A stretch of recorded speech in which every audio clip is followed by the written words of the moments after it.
আসসালামু আলাইকুম। আন্নাঙ্গাসায়ো। আপনারা সবাই কেমন আছেন? আশা করি ভালো। আজকে আমরা শিখব ব্যঞ্জন বর্ণের সঠিক উচ্চারণ।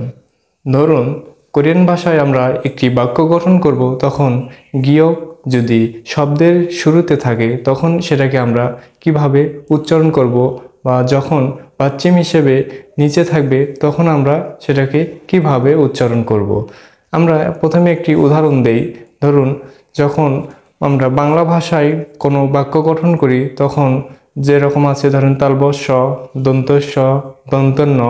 এটা কিন্তু যখন বাক্য গঠন করি তখন কিন্তু আমরা দন্তন্যকে বলি শুধু ন, তালবস্যকে বলি স, দন্তিস্বকে কিন্তু স বলি। অনুরূপভাবে কোরিয়ান ভাষায় গিয়ককে বলা হয় গ, দিগুতকে বলা হয় দ, বিউপকে বলা হয় ব, রিউলকে বলা হয় র। আমরা এই বিষয়ে যখন বোর্ডে বিস্তারিত আলোচনা করব তখন আপনারা আরও সহজভাবেই বুঝতে পারবেন। তো আপনাদের কাছে একটাই অনুরোধ, আমাদের এই চ্যানেলের যে ভিডিওগুলো আপলোড করা হয়, যদি ভিডিওটি ভালো লেগে থাকে আপনারা দয়া করে চ্যানেলটি সাবস্ক্রাইব করে বেল বাটনটি অন করে রাখুন সবার আগে পরবর্তী ভিডিও পাওয়ার জন্য। প্রথমে আমাদের শিখতে হবে যে ব্যঞ্জনবর্ণগুলো 14টি রয়েছে তাদের লিখিত রূপ। আপনাদের বোঝার সাথে আমি স্ক্রিনে একটি চার্ট দিচ্ছি, আপনারা এই চার্টটি সুন্দরভাবে মুখস্থ করুন, তাহলে আজকের ক্লাসটি আপনাদের জন্য অনেক সহজ হবে। যেমন গিয়কের লিখিত রূপ গিয়ক, তারপরে নিউন এর লিখিত রূপ নিউন। এরকমভাবে আপনারা যে লিখিত রূপগুলো আছে এগুলো ভালোভাবে আয়ত্ত করুন। যখন আপনারা বাক্য গঠন করবেন তখন যদি ধরেন এই গিয়ক শব্দের শুরুতে, মাঝখানে বা শেষে রয়েছে তখন আপনারা এই গ উচ্চারণ করবেন।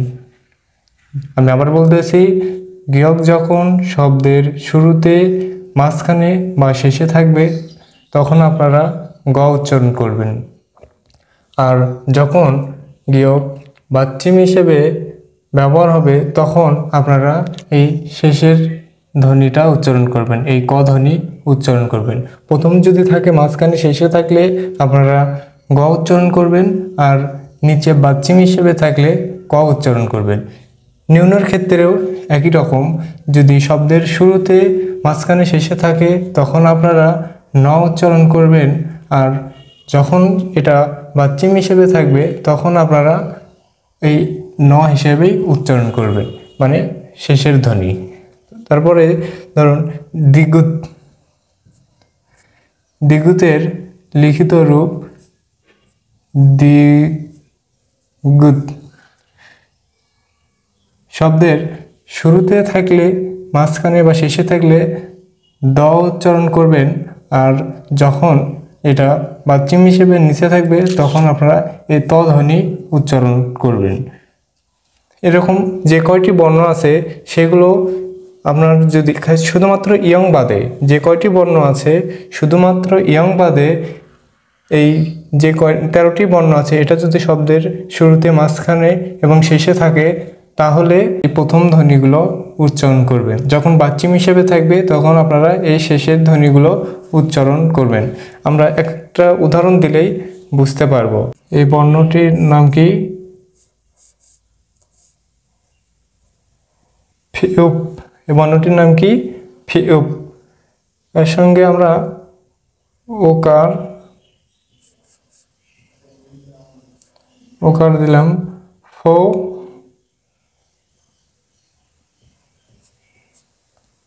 দো।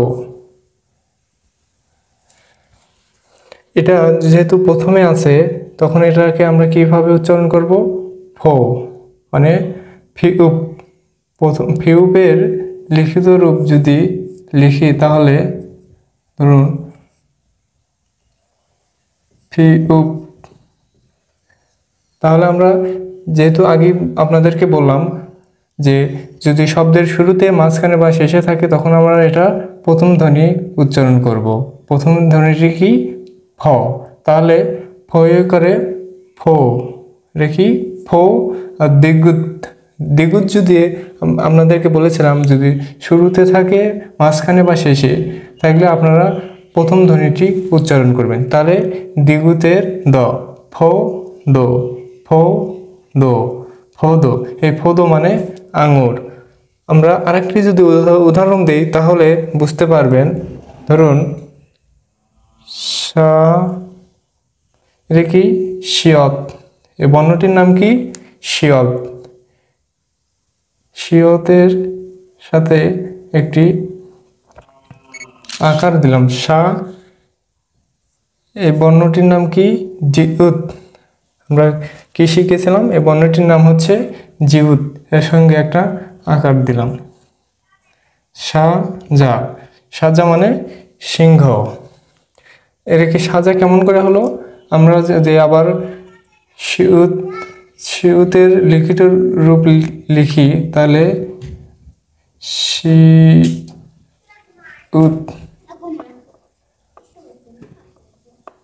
এর প্রথম ধ্বনি দন্ত স। তাহলে যেহেতু এটা প্রথমে আছে তাহলে আমরা এই প্রথম ধ্বনিটি উচ্চারণ করব। শিউত যদি প্রথমে মাঝখানে শেষে থাকে তাহলে আমরা প্রথম ধ্বনি উচ্চারণ করব। যখন এটা মাতৃম হিসেবে যখন নিচে থাকবে তখন আমরা এই শেষের ত ধ্বনি উচ্চারণ করব। বাক্যটির উচ্চারণ আসতেছে সাজা। সাজা মানে সিংহ। আমরা যদি আরো একটি উদাহরণ দেই তাহলে আপনাদের বুঝতে আরো সুবিধা হবে।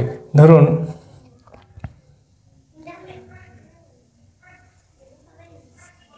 এই বর্ণটির নাম কি হিউত, এই বর্ণটির নাম কি হিউত। হিউতের সঙ্গে আকার দিলাম হা, এই বর্ণটির নাম কি নিউন, এর সঙ্গে একটা আ দিলাম। তাহলে কি হলো হানা। হানা কেমন করে হলো, আপনাদেরকে সেই আগের নিয়মই ফলো করতে হবে যে হিউতের লিখিত রূপ হচ্ছে হি উত। তাহলে আমরা কি বলেছিলাম যে হিউত শব্দের শুরুতে মাঝখানে বা শেষে থাকলে আমরা কি উচ্চারণ করব, হ প্রথম ধ্বনি। আমরা এই প্রথম ধ্বনিটি উচ্চারণ করব। যখন বাচ্চিম হিসেবে থাকবে তখন আমরা এই শেষের ধ্বনি উচ্চারণ করব। তাহলে আমরা যদি প্রথম ধ্বনি তাহলে হা, এটা আকার আছে হা না, হা না মানে এক। এরপর আমরা আরেকটি উদাহরণ দিলে আরো ভালোভাবে বুঝতে পারবেন। মক্তা, ম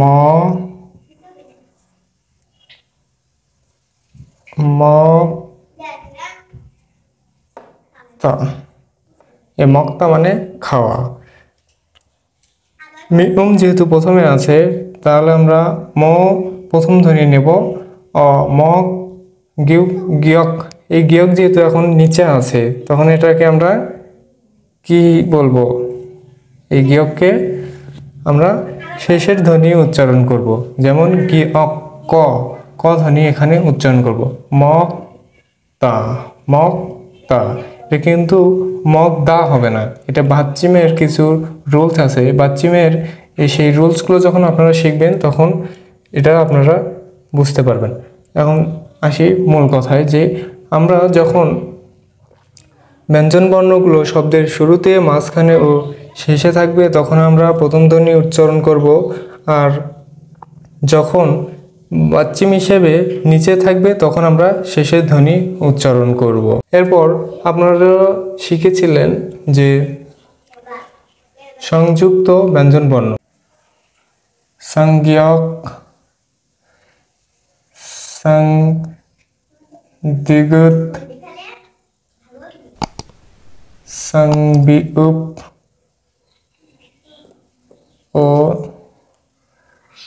সংশিয়ত,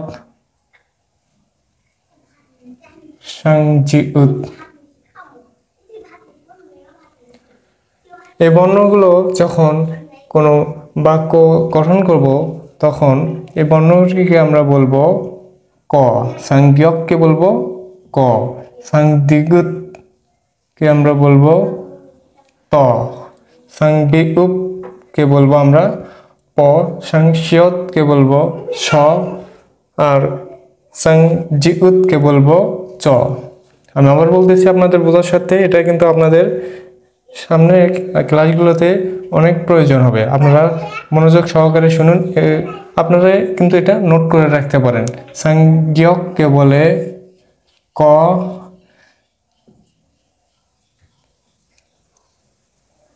ক, সংদিগুত কে বলে ত, সংবিউপ কে বলে প, সংশিয়ত কে বলে স ও সংজিউত কে বলে চ। আপনারা এটা লিখে নোট করে রাখতে পারেন। আশা করি আপনারা সুন্দরভাবে বুঝতে পেরেছেন। তো ভিডিও শেষে আপনাদের কাছে ছোট্ট একটি অনুরোধ করি, ভিডিওটি ভালো লাগলে চ্যানেলটি সাবস্ক্রাইব করে বেল বাটনটি অন করে রাখুন পরবর্তী ভিডিও সবার আগে পাওয়ার জন্য। আজকের মতো আমি বিদায় নিচ্ছি। আসসালামু আলাইকুম।